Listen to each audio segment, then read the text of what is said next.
جن میں سب سچ جھوٹ لکھا نظر آ جاتا تھا۔ وہ تو اس لمحہ موجود کی طرح سچ ہے، رات کی اس خاموش پہر کی طرح حقیقت ہے۔ وہ تو میری زندگی کا سب سے بڑا ارمان ہے۔ اس نے لفظوں کی امانت کو اس کے امین تک پہنچانے کا سوچا تو خود بخود دل کی بات زبان پر آ گئی تھی۔ تو پھر اس لمحہ موجود سے پوچھ لینا کہ ان آنکھوں میں اسے اس وقت کون نظر آ رہا ہے۔ وہ ڈرامائی انداز میں پلٹا تھا اور کشمالہ کے سامنے آ کر چہرہ جھکا لیا تھا۔ یہ سب کچھ اتنا غیر متوقع تھا کہ نہ اس کے پاس بھاگنے کا کوئی موقع تھا اور نہ ہی اس حملے سے بچنے کا۔ وہ بالکل اس کے سامنے تھا۔ اس نے اپنا چہرہ دونوں ہاتھوں میں چھپا لیا اور وہیں بیٹھتی چلی گئی۔ عاشر کا جاندار قہقہا اس کی سماعتوں سے ٹکرا رہا تھا۔ بس یا کچھ اور؟ اس نے پوچھا تھا۔ پھر اس کے قدموں کی چاپ کشمالہ کو دور جاتے محسوس ہوئی تھی۔ اس نے سر اٹھایا۔ وہ پھر لمحے بھر کو پلٹا تھا۔ بزدل، یہ اگلا جملہ تھا۔ وہ اتنا کچھ بول سکتا تھا، اتنا بولتا تھا۔ کشمالہ اس انکشاف پر ہی نڈھال ہو گئی تھی۔ کبھی خوابوں کی طرح آنکھ کے پردے میں رہو، کبھی خواہش کی طرح دل میں بلا لیں تم کو۔ آسمان سیاہ بادلوں سے ڈھکا ہوا تھا۔ محکمہ موسمیات والے موسلا دھار بارش کی پیشن گوئی کر چکے تھے۔ اگر آج بارش ہوئی نہ تو تمہاری خیر نہیں۔ گھوم پھر کر صوفیہ کے کانوں میں یہ جملہ پڑتا تو وہ بس مسکرا کر رہ جاتی۔ اب بھلا موسم اگر سازش پر آمادہ تھا تو اس کا کیا قصور؟ باربیکیو کا انتظام مہندی کے کھیل تماشے کے لیے لان سجایا گیا تھا تو کسی نے اس سے مشورہ تھوڑی کیا تھا، ورنہ وہ تو یہی کہتی کہ ساون کا مہینہ لگا ہوا ہے، ایسا نہ ہو کہ برس جائے۔ مگر نہ کارخانے میں طوطی کی آواز کون سنے۔ سبھی اس شادی کو یادگار بنانے کے ہنر اور حربے آزما رہے تھے۔ بیوٹیشن اس کے دونوں ہاتھوں کو بازو تک دلکش ڈیزائن سے مزین کرنے کے بعد اب پاؤں پر محنت کر رہی تھی اور وہ کسی اسٹیچو کی طرح بس اس کے رحم و کرم پر تھی۔ پلیز مجھے کوئی پانی ہی پلا دے۔ بڑی دیر بعد انم نظر آئی تو اس نے صدا لگائی، دلہنیں پانی نہیں پیتیں، کوئی اور کام بولو۔ وہ کہیں سے پھولے سانسوں کے ساتھ تھکی ہاری آ رہی تھی، فوراً مکر گئی۔ مر جاؤ، سلگ کر منہ سے نکلا۔ پلیز ابھی نہیں، کم از کم تمہارے ولیمہ تک سارے سوٹ ریڈی ہیں، اس کے بعد۔ وہ قہقہا لگاتے ہوئے بیڈ پر دراز ہو گئی۔ تم کون سے پہاڑ کھود کر آ رہی ہو؟ آخر تم لوگ اتنے کانشیس کیوں ہو رہے ہو؟ کیا مہندی دوسرے گاؤں سے آ رہی ہے؟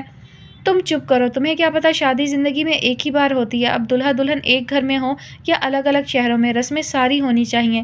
انم نے بھی اماں کی طرح لیکچر جھاڑا تھا۔ بیوٹیشن نے بڑا سا سر اسپات میں ہلا دیا۔ میں آپ کی بات سے اتفاق کرتی ہوں، ساری دنیا کر لیتی ہے مگر یہ چڑیل۔ انم اسے پیار سے دیکھنے لگی۔ دلہن آپے کا خوب روپ آیا تھا اس پر، ویسے بھی پیلے جوڑے میں اپٹن سے دھلی دلہن کا روپ ہی انوکھا ہوتا ہے۔ شجا نے کہا تھا، مجھے ایسی ہی دلہن دے دو، جب میرا جی بھر جائے گا پھر اسے عروسی جوڑا پہنا دینا، جس پر سمرا آپی نے زوردار دھپ کمر پر لگائی تھی۔ مفت کا مال ہے نا؟ یہ کیا بات ہوئی مفت کا مال؟ مال تو اپنا ہے نا، اب ایسے دیکھوں یا ویسے، وہ کہاں چوکنے والا تھا۔ بس کچھ دن کے ناز نخرے ہوتے ہیں، اس کے بعد تم مردوں کے دل سے سب سے پہلے بیوی اترتی ہے۔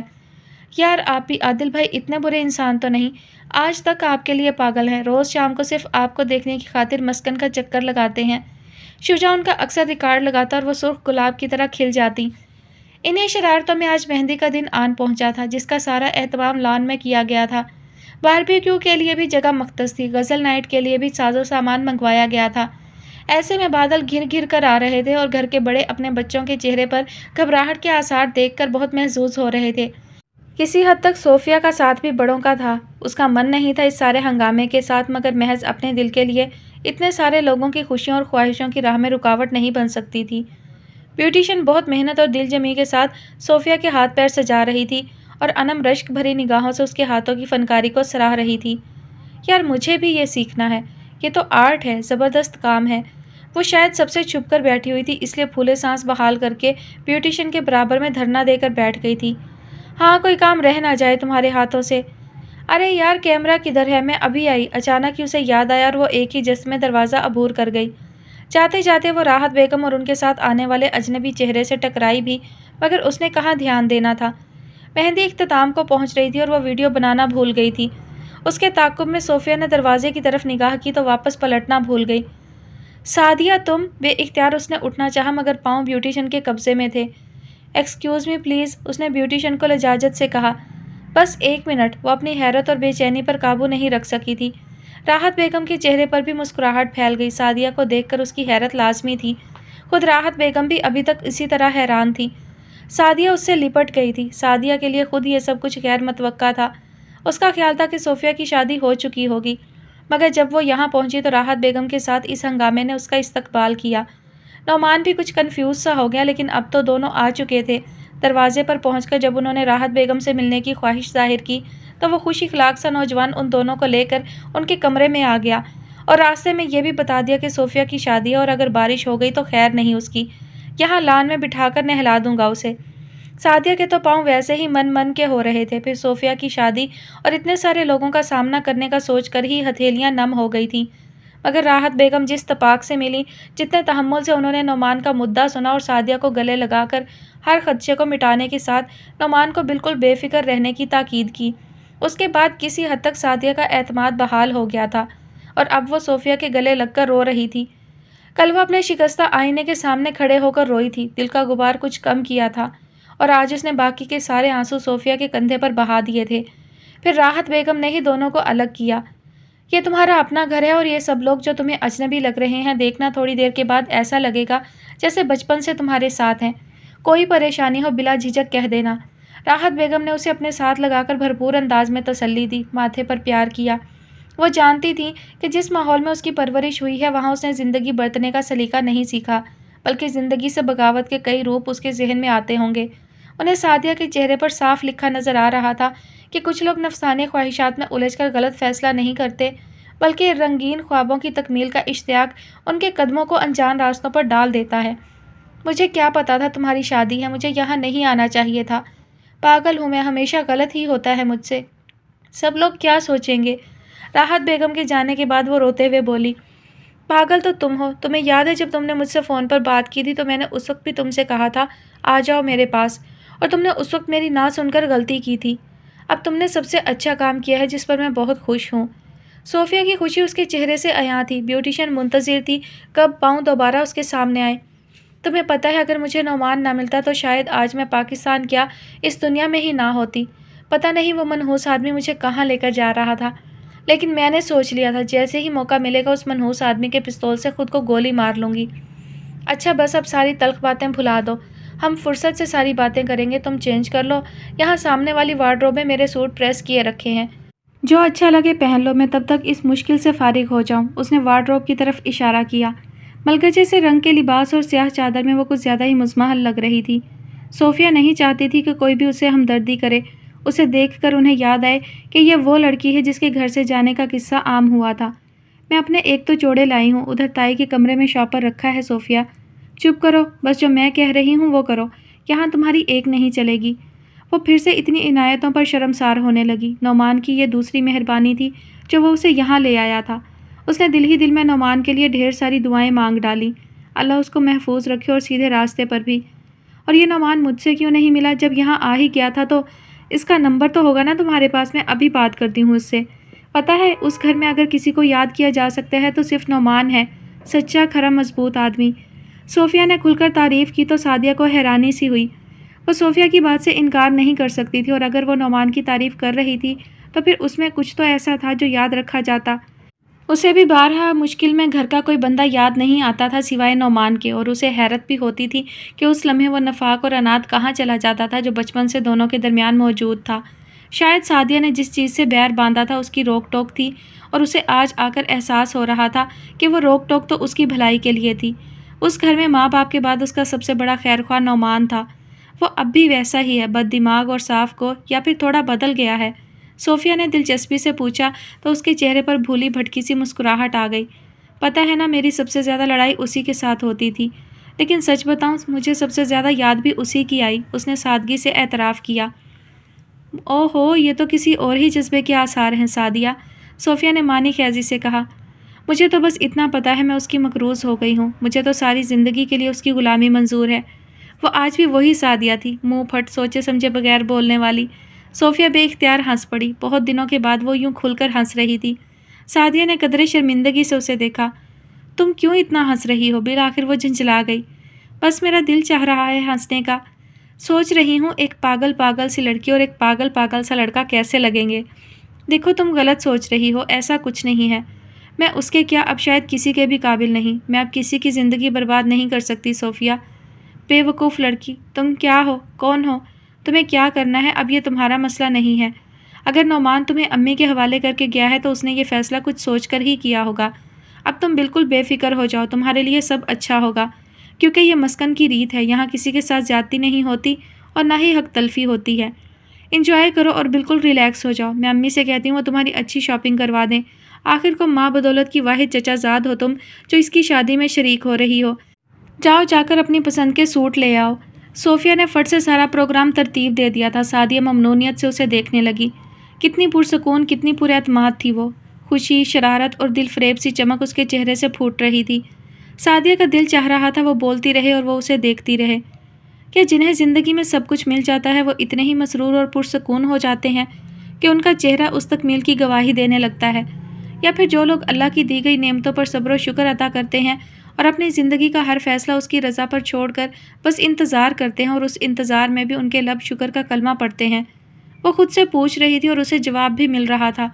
جو لوگ صبر اور آسودگی کے لیے اللہ کی رضا کے متمنی ہوتے ہیں ان کے اندر کی طمانینت چہرے کی دل فریبی اور دلکشی میں ڈھل جاتی ہے۔ میں ان لوگوں میں سے کیوں نہیں؟ اس نے بے اختیار دعا کی۔ بیوٹیشن صوفیہ کی مہندی مکمل کر چکی تھی، اب اگلے حکم کی منتظر تھی۔ سعدیہ چلو نہ چینج کر لو، کن سوچوں میں گم ہو گئیں؟ سوچتی رہنا بعد میں فرصت سے نعمان کو۔ پہلے یہ مہندی لگوا لو ورنہ جیسمین اس کمرے سے چلی گئی تو پھر ہاتھ نہیں آئے گی۔ تم ابھی میری کزنز سے ملی نہیں ہو شاید، سب نے بازو بھر بھر کر مہندی لگوانے کا پروگرام بنایا ہوا ہے۔ مجھے تو جیسمین پر ترس آ رہا ہے، کتنا تھک جائے گی۔ صوفیہ نے خود ہی اٹھ کر اسٹائلش سا نیوی بلو گولڈن کنٹراسٹ کا سوٹ اس کے حوالے کیا۔ واش روم ادھر ہے، نو سستی اب۔ ایسا لگ رہا تھا وہ برسوں سے ساتھ رہ رہی ہوں، اسی کمرے میں، اسی گھر میں۔ سعدیہ اس کے ہاتھ سے ہینگر لے کر واش روم کی طرف چلی گئی۔ صوفیہ نے انٹرکام ملایا، دوسری طرف عائشہ تھی۔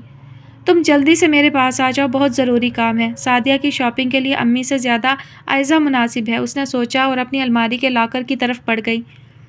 منیر کمال کو فتح جنگ کے پاس سے اسپیشل کرائم برانچ کی پولیس نے گرفتار کر لیا تھا۔ اس کے ساتھ ایک لڑکی کی اطلاع نے کاشف کو اچنبے میں ڈال دیا تھا۔ اسے جب اطلاع ملی تھی تو اس کے ذہن میں سب سے پہلے کسی کاروباری عورت کا خیال آیا تھا۔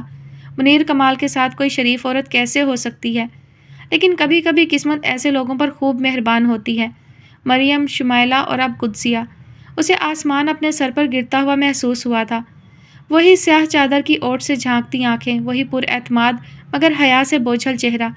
اس نے بمشکل خود کو یقین دلایا تھا کہ پولیس کسٹڈی میں اس وقت منیر کمال کے ساتھ قدسیہ ہے۔ وہ لمحوں میں گئے دنوں کی بازگشت سن کر حال میں پلٹا تھا۔ مختصر سے وہ دن مگر یادوں میں ہمیشہ کے لیے محفوظ ہو گئے تھے۔ اسے کبھی کبھی وہ چمکتا ہوا دن بہت یاد آتا تھا جب اس نے قدسیہ کو دیکھا تھا۔ وہ بہت مختلف سی لڑکی تھی، بڑی سی سیاہ چادر اس کا اعتماد تھی اور اس کا لہجہ وہاں کی ہر لڑکی سے مختلف تھا، بلا کا مہذب، شائستہ اور اہل زبان جیسا۔ قدسیہ کی والدہ بیمار نہ ہوتیں تو شاید اس کے بارے میں کبھی بھی کچھ نہیں پتہ چلتا، حالانکہ اس نے خود تو کبھی کچھ کھل کر نہیں بتایا تھا، مگر جو ادھوری کہانی سماعتوں سے گزری تھی اس کے بعد کاشف کو خاصی مایوسی ہوئی تھی۔ اسے دکھ ہوتا جا رہا تھا، بارہا یہ سوچ کر کہ لوگ اپنی ہیرا صفت بیٹیاں جانے کیوں ایسے پردیسیوں کے حوالے کر دیتے ہیں جن کی اپنی قسمت کا فیصلہ اغیار کے ہاتھوں میں ہوتا ہے۔ ان کے اپنے پاؤں اپنی زمین پر مضبوطی سے جمے نہیں ہوتے تو وہ بھلا دوسروں کا سہارا، دوسروں کا سائبان کیسے بنیں گے؟ اس نے خلوص دل سے قدسیہ کو دعا دی تھی کہ وہ اپنی تقدیر کے جس روشن ستارے کی منتظر ہے وہ جلد از جلد اس کی زندگی کو محبتوں کی، رفاقتوں کی روشنی سے ہمکنار کر دے اور اس کی تنہائی کا ساتھی اس کے سارے درد سمیٹ لے۔ مگر وہ یہ نہیں جانتا تھا کہ اس کی دعا قبول ہوگی تو قدسیہ کو امتحان کا سامنا کرنا پڑے گا۔ شاید قدسیہ کو کچھ بھی نہیں پتا۔ اس نے ایک گہری سانس لی۔ مجھے اس لڑکی سے اکیلے میں ملنا ہے، جاؤ لے کر آؤ۔ اس نے ڈیوٹی آفیسر کو اشارہ کیا۔ تھوڑی دیر کے بعد قدسیہ اس کے سامنے تھی اور ڈیوٹی آفیسر کمرے سے باہر جا چکا تھا۔ صرف باہر دروازے پر ایک اہلکار پہرا دے رہا تھا۔ گہری خاموش رات میں دو نفوس ایک دوسرے کی سانسوں کی آہٹ بخوبی سن سکتے تھے۔ قدسیہ گرفتاری سے زیادہ کاشف کیانی کے اس روپ پر حیران تھی۔ وہ تو شاید کوئی ڈاکیومنٹری میں کام کر رہا تھا اور اپنی ایک دو رپورٹس کی تیاری کے دوران اس نے قدسیہ کی بھی مدد لی تھی۔ پھر وہ یہاں کیا کر رہا تھا؟ کوئی اور وقت ہوتا تو شاید اس کی طرف سے پہلا سوال یہ ہوتا، مگر اس وقت وہ مجرم کے کٹہرے میں تھی اور کاشف کیانی کو اپنی تفتیش مکمل کرنی تھی۔ اسے اتنا تو اندازہ ہو گیا تھا کہ منیر کمال کو کسی شک و شبے میں گرفتار نہیں کیا گیا ہے، بلکہ اس کی گرفتاری باقاعدہ منصوبہ بندی کے تحت ہوئی۔ جس طرح اسے پولیس کی بھاری نفری کے ساتھ یہاں لایا گیا تھا، اس کے بعد قدسیہ کو اپنا آپ گہرے پاتال میں گرتا ہوا محسوس ہوا تھا۔ پھر جب کاشف سے سامنا ہوا اور جس طرح کی باتیں اس نے منیر کمال سے کی تھیں، رہی صحیح ہمت اس وقت جواب دے گئی۔ کاشف کچھ پوچھتا بھی تو اس کا حلق خشک ہو چکا تھا، مگر نہ جانے وہ کیوں اتنا خاموش تھا۔ اسے وحشت ہونے لگی اس خاموشی سے، اس تاریک رات سے اور اس ویران تھانے کے پراسرار کمرے سے۔ ایک ہی بلب روشن تھا اور اس کی پیلی زرد روشنی نے کاشف کے چہرے کی اپنائیت کو بھی دھندلا کر دیا تھا، یا پھر جو کچھ وہ دیکھنا چاہتی تھی وہاں ایسا کچھ نہیں تھا۔ کاشف کی آنے کے سامنے بس ایک مجرم کی ساتھی عورت بیٹھی تھی۔ ہلکی ہلکی ٹھنڈک اور خوف کے باوجود اس کے پاؤں سے پسینہ پھوٹ پڑا، ہتھیلیاں نم ہونے لگیں۔ اسے پتہ بھی نہیں چلا کب آنسو پلکوں کی باڑ توڑ کر سیاہ چادر کے دامن پر آ گرے۔ 1 2 3 پھر تو برسات ہی شروع ہو گئی تھی۔ کاشف کی سمجھ میں نہیں آ رہا تھا وہ کہاں سے شروع کرے، کیا پوچھے۔ کاش کہ وہ خود ہی بولنا شروع ہو جائے، مگر وہاں آنسوؤں کے سوا کچھ نہ تھا۔ وہ بے بسی سے اسے دیکھنے لگا۔ یہ شخص کب سے آپ کے ساتھ ہے؟ وہ پھٹ پڑا اور اسے اپنی آواز ضرورت سے زیادہ بلند لگی۔ میں نے اس شخص کو 15 دن پہلے کبھی نہیں دیکھا، مجھے بس اس کا نام پتا تھا اور اپنی بد نصیبی کا۔ وہ بھی اسی انداز میں قدرے چیخ کر بولی۔ فرسٹریشن دونوں طرف برابر کی تھی، کرب بھی ایک جیسا تھا۔ آپ کو پتہ ہے یہ کون ہے؟ آپ کو پتہ ہے اس کا پس منظر؟ آپ کو پوری دنیا میں کوئی اور نہیں ملا تھا؟ کاشف کا ملال کم نہیں ہو رہا تھا۔ یہ سوال آپ مجھ سے نہ کریں، اس کا اختیار میرے پاس کبھی نہیں تھا۔ میرا بھائی زندہ ہے، اس سے پوچھ لینا، یا میری مری ہوئی ماں کو آواز دیں، جنہیں اپنی اکلوتی بیٹی کے لیے کوئی امیر کبیر چاہیے تھا، جو اسے سکھ بھری زندگی دیتا، جو اس کو تکلیفوں بھرے شب و روز سے دور لے جاتا۔ یہ کوئی اور قدسیہ تھی، ہاری ہوئی، تھکی ہوئی۔ یہ قدسیہ اس سیاہ چادر والی لڑکی سے بالکل مختلف تھی، جس کے اعتماد کے سامنے کاشف اور عاشر دونوں ہی مروب ہونے پر مجبور ہو گئے تھے۔ کاش زندگی کے فیصلے محض دولت اور حیثیت کو معیار بنا کر نہ ہوا کریں۔ دولت تو انسان کے اپنے عمل و فضل سے بھی آ جاتی ہے، اور کردار کی دولت اللہ کی رضا اور مہربانی سے ملتی ہے۔ آپ نے کچھ تو پوچھا ہوتا، یوں ہی بلا سوچے سمجھے بوریا بستر باندھ کر ایک اجنبی شخص کے ساتھ چل پڑی قدسیہ کو اب جا کر اس پہلے والے کاشف کی جھلک نظر آئی تھی۔ اس نے بھی اپنے حوصلے کو جمع کیا اور وہ تمام شب و روز منو ان کاشف کے گوش گزار کر دیے، جو منیر کمال کے ساتھ اس کی رام کہانی سنتے گزرے تھے۔ بکواس کرتا ہے سالہ، جھوٹا، بدماش۔ جذبات کی رو میں بہہ کر وہ جانے کتنا کچھ بول جاتا، مگر یکدم قدسیہ کی موجودگی کا احساس ہوا تو شرمندہ سا ہو گیا۔ I am so sorry. It's okay. میں نے سنے ہیں اس طرح کے جملے بھی منیر کمال کے منہ سے، اور اس وقت میں نے صرف اپنی تقدیر سے گلہ کیا تھا۔ وہ اب اپنے آنسو پونچھ رہی تھی۔ رو رو کر اس نے اپنی آنکھیں اور چہرہ سرخ کر لیا تھا۔ کاشف کو اس پر ترس آ رہا تھا، لیکن وہ اپنے فرائض کے آگے مجبور تھا۔ جب تک باقی قانونی تقاضے پورے نہیں ہو جاتے اسے لاک اپ میں رکھنا اس کی مجبوری تھی۔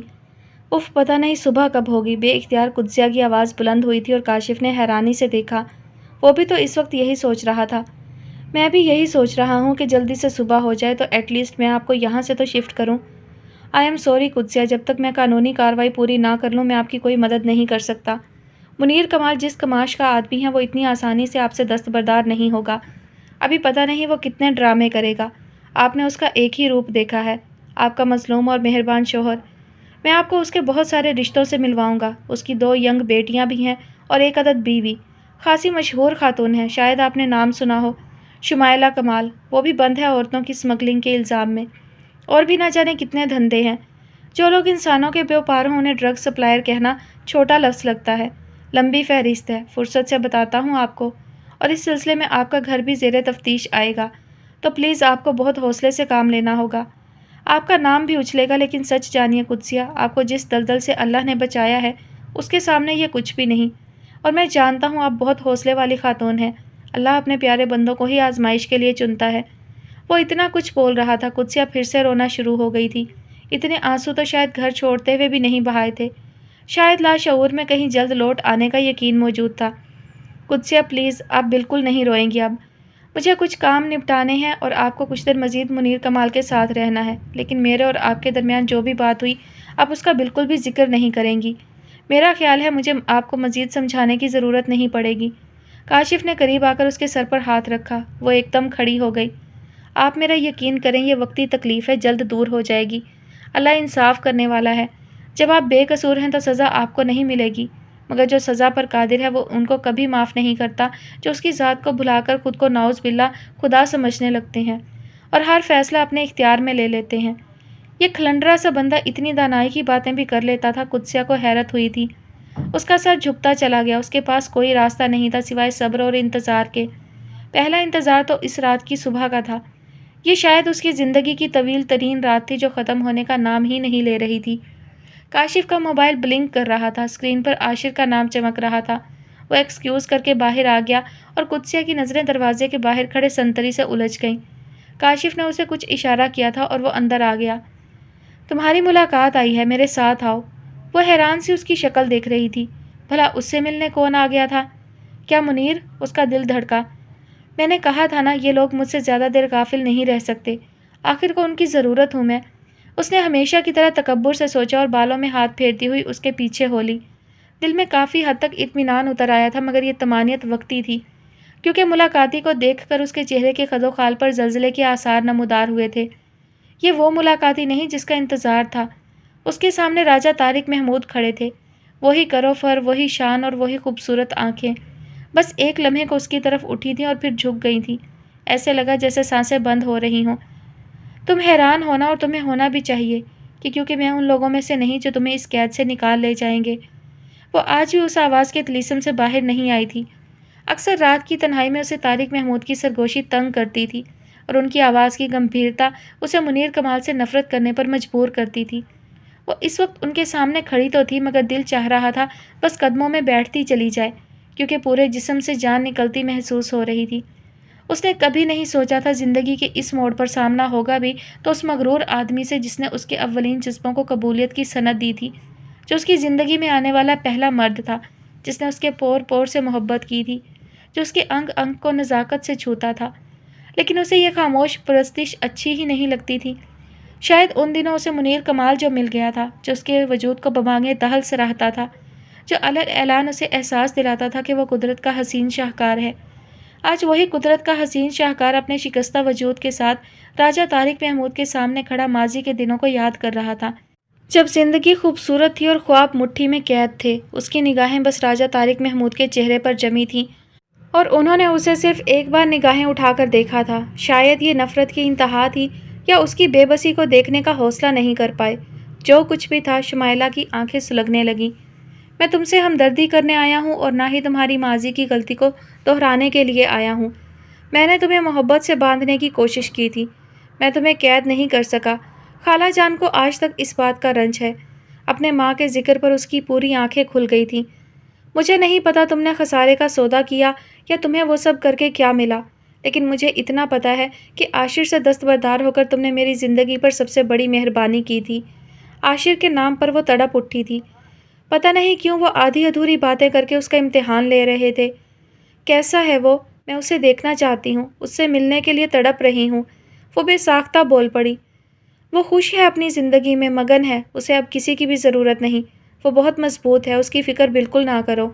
وہ تلخی سے بولے۔ پہلی بار ان کے سپاٹ لہجے میں کوئی تاثر ابھرا تھا۔ وہ چونک کر انہیں دیکھنے لگی۔ شاید اب وہ اس پر برسیں، اسے جھنجھوڑیں، اسے احساس دلائیں کہ وہ کتنی غلط تھی، اور اس کی غلطی نے انہیں بھی زندگی بھر بے چین رکھا۔ وہ آج بھی خوش فہمی میں مبتلا تھی، اور آج بھی راجہ طارق کو اپنے لیے پاگل دیکھنا چاہتی تھی۔ واہ رے حضرت انسان، تیری ہر ادا نرالی۔ کاتب تقدیر کو اپنے بندے کی ادا پر کوئی بھی فیصلہ کرنے میں مشکل نہیں ہوتی، محض اس کی ہٹ دھرمی اور ناشکرے پن کے باعث۔ لیکن مجھے تو اس کی ضرورت ہے، وہ آج میرے کام نہیں آئے گا تو کب آئے گا؟ وہ چیخ ہی تو پڑی حسب عادت فرسٹریٹ ہو کر۔ اوہ ہاں، میں تمہیں یہی تو بتانے آیا تھا۔ شاید یہ تمہاری زندگی کی سب سے بڑی خبر ہو، اور میرے خاندان کے لیے خوشخبری۔ تمہیں پتہ ہے منیر کمال گرفتار ہو گیا ہے، اپنی ایک اور بیوی کے ساتھ۔ اس کے سر پر بم پھٹا تھا۔ شمائلہ کو پہلی بار راجہ طارق کا چہرہ صفاق لگا تھا۔ شاید وہ ناسٹیلجیا سے باہر آئے تھے، یا پھر اس نے کھلی آنکھوں سے ان کو دیکھا تھا۔ دونوں ہی باتیں ہضم ہونے والی نہیں تھی۔ یہ سچ ہے شمائلہ کمال، میں نے تمہیں ایک دفعہ کہا تھا کہ دعا کرو میرا تمہارا زندگی میں سامنا نہ ہو، اور اگر سامنا ہو بھی تو میرے پاس تمہیں دینے کے لیے کچھ نہ ہو، ورنہ میں تمہیں تمہاری زندگی کا سب سے بڑا خسارہ دوں گا۔ اور دیکھو قدرت نے میری یہ خواہش کتنی جلدی پوری کر دی۔ آج تم بھی میرے سامنے بے بسی کی تصویر بنی کھڑی ہو، اور جس کے بل بوتے پر تم نے کئی زندگیاں داؤ پر لگا دی تھی، وہ بھی بالکل اسی طرح اپنے لیے اگلے حکم کا منتظر ہے۔ اس کے سامنے کوئی مہربان شخص نہیں کھڑا تھا، وہ کسی بھربھری دیوار کی طرح گرتی چلی گئی تھی۔ آہا، وہ کتنی خوش فہم تھی۔ وہ تو سوچ رہی تھی کہ زندگی میں جب بھی طارق محمود اس کے سامنے آئیں گے تو اسے دیکھ کر، اس سے مل کر اپنے ادھورے پن کا ملال ضرور کریں گے۔ تب وہ بھی اعتراف کرے گی کہ وہ ان سے دور تو چلی گئی تھی، مگر انہیں ہمیشہ خون کی طرح رگوں میں دوڑتا ہوا محسوس کیا۔ وہ اب بھی یہ اعتراف کر لینا چاہتی تھی، لیکن ذہن معاف اور زبان مفلوج ہو گئی تھی۔ تمہارا ایک اور ساتھی پاکستان سے باہر جا چکا ہے، مگر انٹرپول کارروائی کر رہی ہے۔ یہ آخری کیل تھی۔ وہ منیر کمال کی منتظر تھی، وہ سرمد بخاری کی منتظر تھی۔ اسے پتا تھا یہ دونوں اسے قید سے ضرور چھڑا کر لے جائیں گے، اپنے مطلب کے لیے، مگر اب یہ آخری امید بھی دم توڑ گئی تھی۔ اب کچھ باقی نہیں رہا تھا۔ وہی سیلن زدہ دیواریں، وہی کھردرا فرش اور وہی حبس آلود دن رات۔ اسے اپنا دم گھٹتا محسوس ہو رہا تھا۔ تبھی وہ ہسٹریائی انداز میں چیخنے لگی تھی، مجھے ایک بار عاشر کی شکل دکھا دو، مجھے کوئی تو اس سے ملوا دے، مجھے اماں کے پاس لے چلو، مجھے ان سے معافی مانگنی ہے۔ مجھے پتا ہے انہوں نے مجھے معاف نہیں کیا دل سے۔ ان کو کہو میری مشکل آسان کر دیں، مجھے معاف کر دیں۔ راجہ طارق محمود حیرت سے فرش پر بیٹھی بھکارن نما عورت کو دیکھ رہے تھے، جو کبھی حسن و دلکشی کا شاہکار ہوا کرتی تھی اور جسے خود پسندی، نفس پرستی اور تکبر نے کہیں کا نہیں رکھا تھا۔ رات ٹوٹ کر ساون برسا تھا، گرمی کی لہر ٹوٹ گئی تھی اور نانوں کا درختوں میں گھرا ہوا یہ گھر اس وقت خوبصورت سبزے کی لپیٹ میں تھا۔ وہ دونوں ٹیرس پر کھڑی موسم کی دلکشی پر تبصرہ کر رہی تھی، تبھی ایک میٹرو کیب آ کر رکی۔ اس میں سے خزیمہ کو اترتے دیکھ کر خولا تو غیر محسوس طریقے سے ریلنگ سے دور چلی گئی تھی، جبکہ کشمالہ نے کوشش کی کہ کسی طرح وہ اوپر دیکھ لے تو اسے یہیں بلا لے، مگر وہ روش سے سیدھا اندر چلا گیا تھا۔ نانو پاپا یقیناً لاؤنج میں تھے۔ وہ نیچے جانے کے بجائے خولا کی طرف آ گئی، جسے خزیمہ کی آمد پر چپ سی لگ جاتی تھی۔ کیا سوچ رہی ہو؟ کچھ نہیں، وہ واقعی کچھ نہیں سوچ رہی تھی، بس دیکھ رہی تھی۔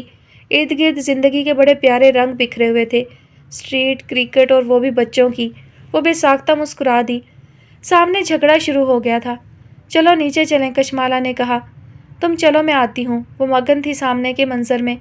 تم خزیمہ سے کیوں بھاگتی ہو خولا؟ وہ سچا لڑکا ہے، اس نے جو پہلے دن سے محسوس کیا تمہیں بتا دیا۔ ایسے لوگ اعتبار کے قابل ہوتے ہیں، بلکہ زندگی کا ساتھی بنانے کے لائق ہوتے ہیں۔ تمہیں پتہ ہے مالا، کاشف بھی مجھے زندگی کا ساتھی بنانا چاہتا ہے۔ ہاں مجھے اندازہ ہے کاشف انٹرسٹڈ ہے، لیکن میں سچ بتاؤں، کاشف بہت اچھا ہے، ہمارا پیارا دوست۔ اس نے ہمارے لیے وہ کیا جو شاید کوئی نہیں کر سکتا۔ آج وہ شخص بھی سلاخوں کے پیچھے ہے جو ہماری زندگیوں کا تماشا بنا کر خود زندگی کے مزے لیتا رہا، اور یہ سب کاشف نے ہی تو کیا ہے۔ لیکن پھر بھی کہیں کچھ مسنگ ہے خولا۔ تمہیں کاشف کی آنکھوں میں زندگی نظر آئے گی، بھرپور زندگی، اور خزیمہ کی آنکھوں میں اپنا آپ دیکھ سکتی ہو تم۔ اب فیصلہ تمہارے دل کی آنکھ نے کرنا ہے۔ دیکھو زندگی ہمیں ایک بار ملتی ہے، کیا خزیمہ کو دیکھ کر تمہارے اندر کوئی احساس نہیں جاگتا؟ یار مالا، تجھے پتا تو ہے مجھے تو کاشف کو دیکھ کر بھی کچھ نہیں ہوتا۔ وہ اب ریلنگ چھوڑ کر ٹہلنے لگی تھی۔ اس بار اس کے چہرے پر سوچ کی پرچھائیاں تھیں، اور کشمالہ دل سے دعا گو تھی کہ وہ اپنے حق میں کوئی بہتر فیصلہ کر لے، اور اس کے لیے خزیمہ سے بہتر کوئی نہیں تھا۔ میں نے خزیمہ کا پوچھا ہے، وہ بس ضد ہوئی۔ پتہ نہیں، میں نے اس بارے میں بھی ابھی نہیں سوچا۔ وہ اس موضوع سے گریزاں تھی۔ کشمالہ مسکرا دی۔ تجھے اب سوچنا ہوگا، ورنہ پاپا خود سوچ لیں گے، اور میرے خیال میں پاپا جو سوچیں گے وہ سب سے بہتر ہوگا۔ مجھے ان کا ہر فیصلہ منظور ہے۔ اس نے گویا ہاتھ اٹھا دیے تھے۔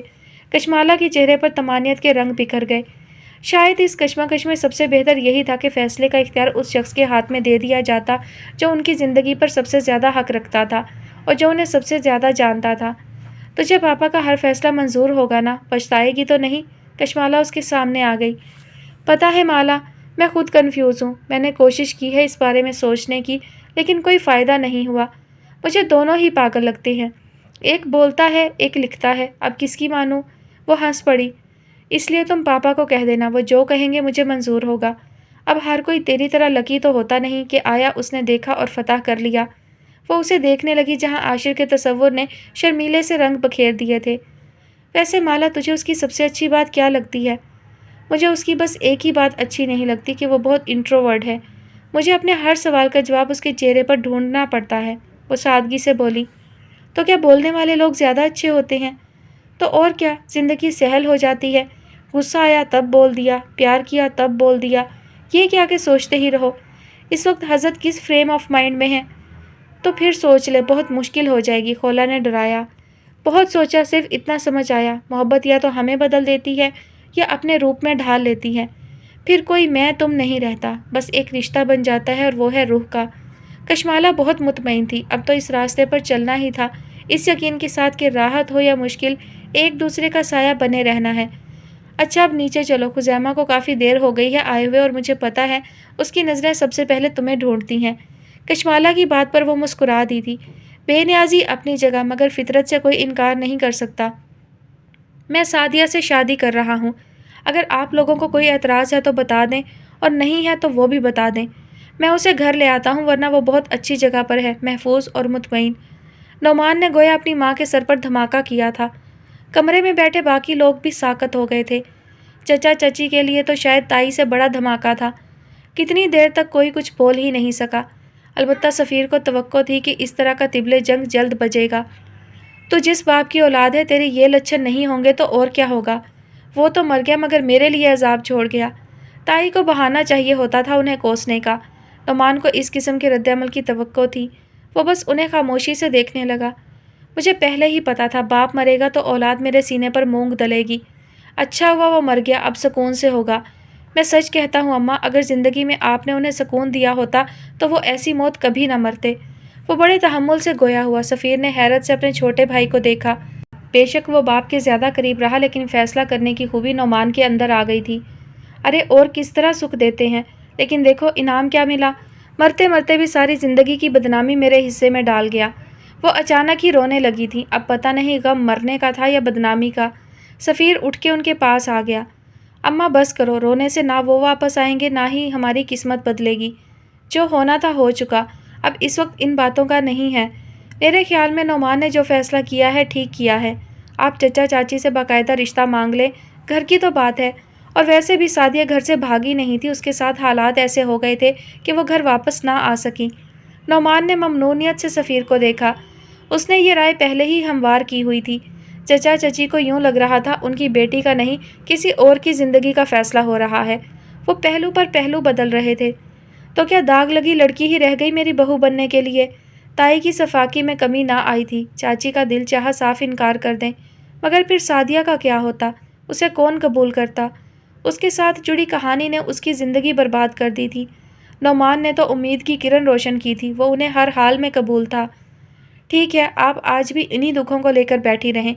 آپ کو کبھی سمجھ نہیں آئے گی کہ آپ کی انہی کڑوی باتوں نے یہاں سب کی زندگی کو تلخ بنائے رکھا۔ آپ نے کبھی کسی کے لیے اچھا سوچا ہی نہیں۔ میرا خیال تھا ابا کی موت کے بعد آپ کو احساس ہوگا کہ زندگی کے ساتھ آپ کے منفی رویے نے کسی کو سکھ نہیں دیا، مگر اماں وقت بدل جاتا ہے، فطرت نہیں بدلتی۔ آپ رہتی رہیں اپنی 1.5 اینٹ کی مسجد میں، شاید کبھی آپ کو سمجھ آ جائے۔ اور چچا چچی، اگر آپ کو کوئی اعتراض نہیں ہے اس کام میں دیر مت کریں۔ یہ سعدیہ کے حق میں بہتر ہے، اور اس کے بعد میں یہاں اس شہر میں نہیں رہوں گا۔ میں نے انتظام کر لیا ہے، بس آپ اپنا فیصلہ سنا دیں۔ وہ حیران پر حیران کیے جا رہا تھا۔ سارے بڑے فیصلے وہ کر چکا تھا، اب وہ صرف گھر والوں کو اطلاع دے رہا تھا۔ چچا کو بھلا کیا اعتراض ہو سکتا تھا؟ سعدیہ کی زندگی بن رہی تھی، اس کا گھر آباد ہو رہا تھا۔ نعمان جیسا بھی تھا قابل بھروسہ تھا، اس نے کبھی گھر کے کسی بندے کو اپنے عمل سے تکلیف نہیں پہنچائی تھی۔ وہ کیا کرتا تھا، کیا کماتا تھا، سعدیہ کو کتنی اچھی زندگی دے سکتا تھا، چچا کو اس وقت ان باتوں سے سروکار نہیں تھا۔ ان کے لیے اس کا اعتماد ہی کافی تھا۔ اگر سعدیہ کی قسمت میں نعمان کا ساتھ سکھ لکھا تھا تو پھر کوئی طاقت رکاوٹ نہیں بن سکتی۔ انہوں نے آگے بڑھ کر نعمان کو گلے لگا لیا۔ پہلی بار وہ اپنی بھاوج کے خلاف جا کر فیصلہ کر رہے تھے۔ جاؤ، میری دعائیں تمہارے ساتھ ہیں، اللہ تم دونوں کو سکھی رکھے۔ چاچی کی آنکھوں سے آنسو رواں ہو گئے۔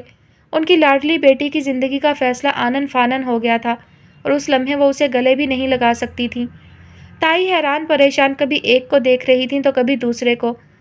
اماں مان جائے نا، سفیر نے ان کے کندھے پر ہاتھ رکھا۔ میرا وعدہ ہے میں اپنی شادی صرف آپ کی پسند سے کروں گا۔ وہ مسکرا دیا۔ جاؤ، تم نے بھی جو کرنا ہے کرو، میرا دماغ مت کھاؤ۔ جب اسے اپنی ماں کی پرواہ نہیں تو انہیں ایک اور دکھ یاد آ گیا تھا۔ نعمان چچا کے اشارے پر ماں کے پاس آ گیا، اور پھر چچا چچی بھی ان کے قریب چلے آئے۔ اماں کبھی کبھی دل کی بھی مان لیتے ہیں۔ صاف چوٹ کر رہا تھا۔ سفیر نے گھور کر دیکھا۔ بھاوت جو قسمت میں لکھا ہوتا ہے اسے ہم میں سے کوئی نہیں ٹال سکتا۔ وہ بس اتنا ہی بول پائے تھے کہ ٹوک دیا گیا۔ تم چپ کرو، ساری زندگی دوسروں کی سنتے آئے ہو۔ پہلے مجھے سعدیہ سے ملواؤ تو میں پوچھوں تو اس سے کہاں مر گئی تھی؟ کسی کی عزت کا بھی سوچا تھا اس نے؟ یہ سب مر گئے تھے اس کے لیے۔ یہ ان کی رضامندی کا واضح اشارہ تھا۔ سفیر نے اطمینان کی سانس لی۔ نعمان رخ پھیر کر مسکرا دیا۔